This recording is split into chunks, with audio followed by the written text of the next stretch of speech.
the man that has won every single heat that he has surfed in here at the Vans US Open of Surfing, Sebastian Zietz, making light work of his competitors, absolute mincemeat of every wave that he's taken off on.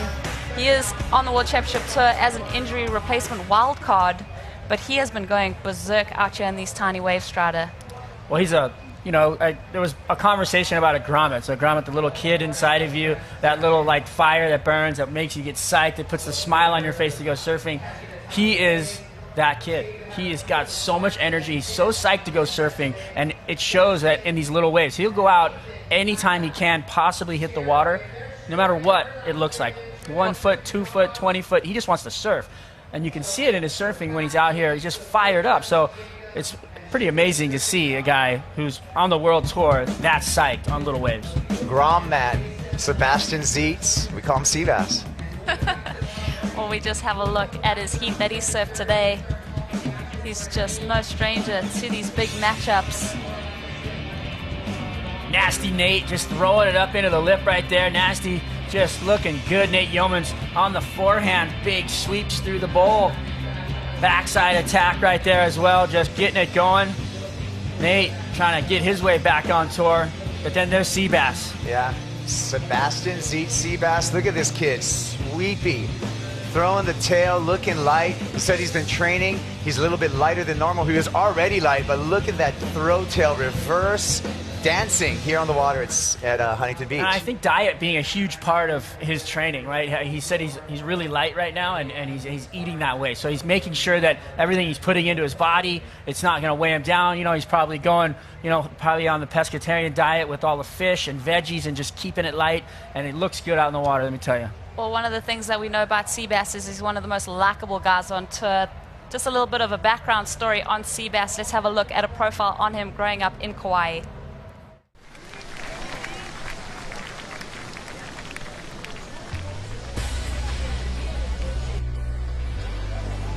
And a huge layback snap. How buzzing is Sebastian Zietz right now? And Sebastian Zietz comes out of nowhere and wins Margaret River. Sebastian's just kind of freed up, and all of a sudden results are coming his way.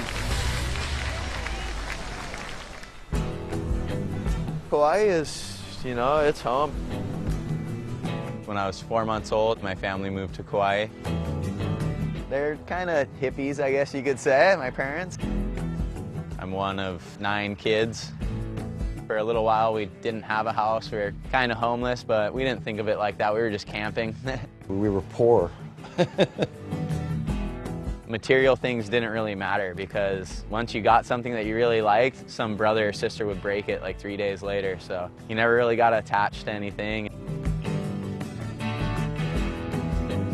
Surfed for entertainment. Hung out outside all the time and played games and just surfed our brains out. I remember seeing him surf when he was just a little kid, and he was just talented already. He wanted it already, and then they just disappeared.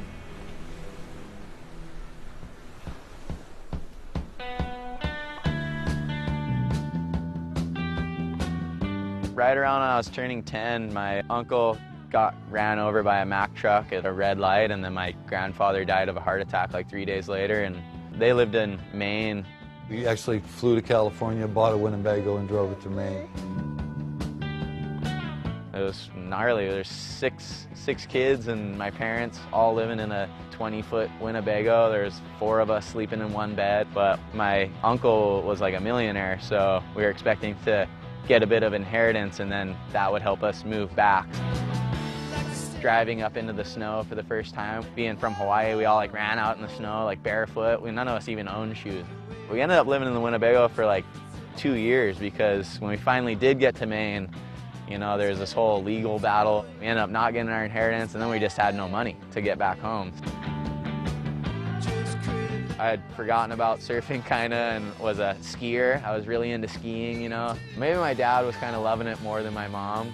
He used to own a sailboat back in the day, so he was like, oh, let's get a sailboat, sail down the coast. We were all like, no, let's go home, Kauai, we haven't forgotten our paradise. We ended up getting the boat. Me, my brother, my dad fixed it up.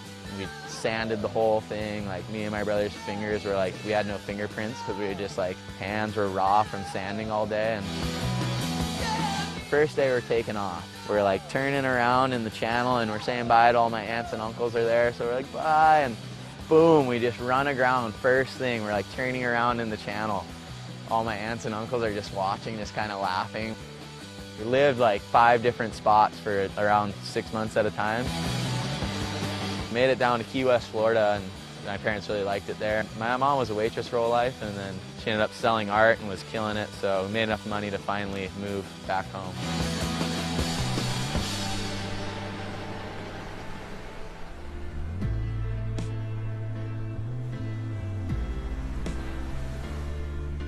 At 24, my brother took me in, I was 14, just so that I could have a chance at being a surfer. The family decided to move back to the East Coast, and I was like, you gotta leave him, just let him stay with me and surf.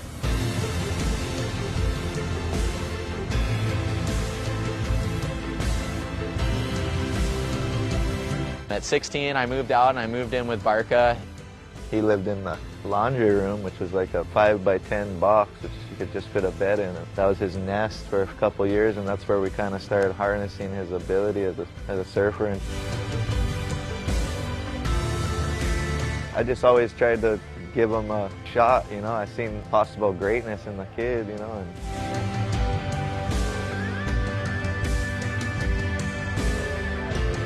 There's a lot of guys that had a lot to do with me qualifying, and Barca and Fuller and my brother are probably the biggest influences when it came down to that year, and I had a chance to qualify, and they were just like, do it already, like, we're sick of it, like, you can do it.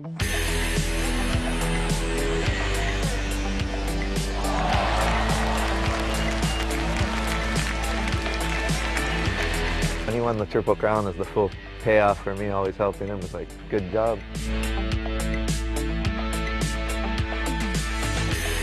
The CT definitely beats down on you, you know, year after year, not requalifying and feel like your surfing's getting better, but then like not really making it.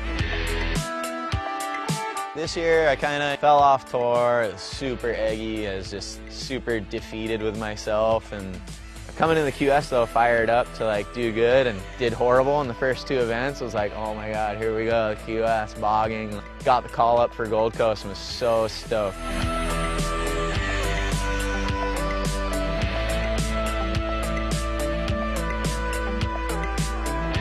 I went to West Oz, like, I didn't surf Margaret's main break once. This is amazing stuff for Sebastian Zietz.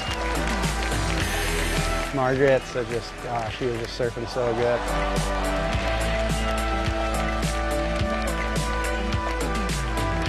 Now, I think that judges really love the fact that Seabass put a ton of pressure on that grab rail carve.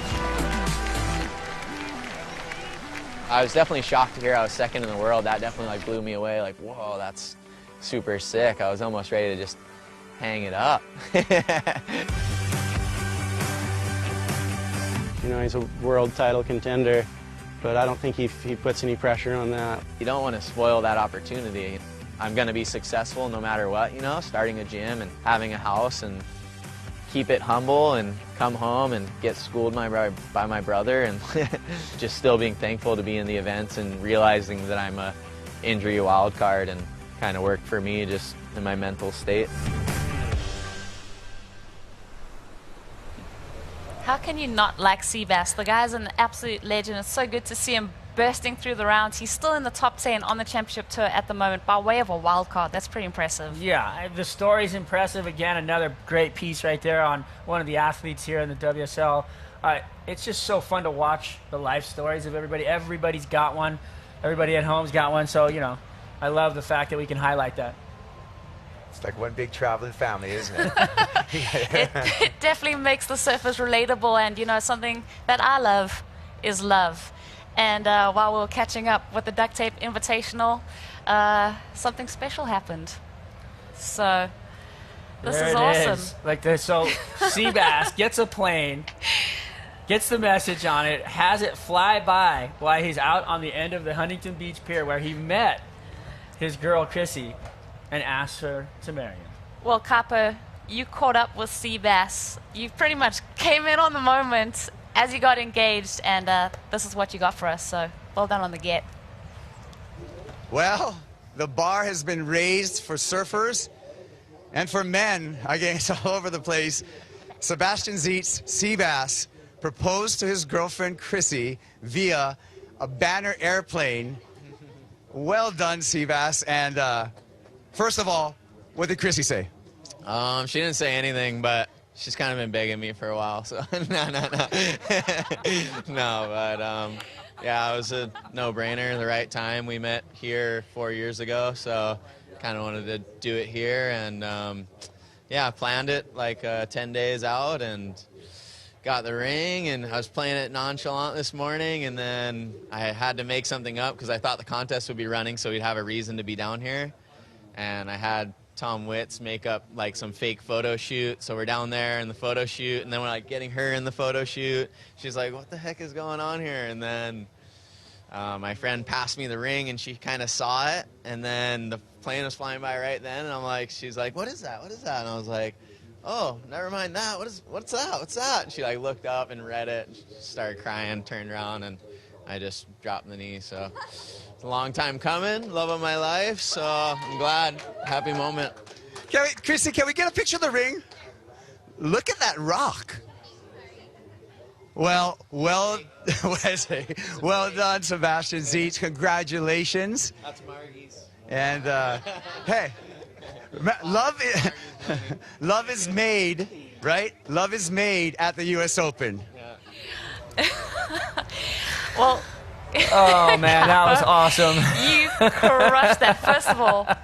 And Seabass, okay, collared shirt, dropping to the knee, getting a ring with, you know, his salary that he earned, his winnings, his hard-earned winnings from the Margaret River Pro. Just huge congratulations to that couple. Well, yeah, wins the event, buys the ring, sets up the fake photo shoot, then he gets the plane. I mean, he's got such a crazy travel schedule, too. Where do you find time? I mean, he's kind of making us all look bad. I mean, Did you see the size of that rock? Yeah, he's crushing it. I love it. Congratulations, Seabass. man. You're a true inspiration to the surf world, my friend. Yeah, very well done to those guys. Obviously, a lot to look forward to in their future, and Seabass has a lot to look forward to in this competition. So keep your focus, Seabass. Make another final, and then you can go on a great honeymoon. Stay watching with us, guys. We're going to catch up with some of those round 5 matchups that we're going to see tomorrow.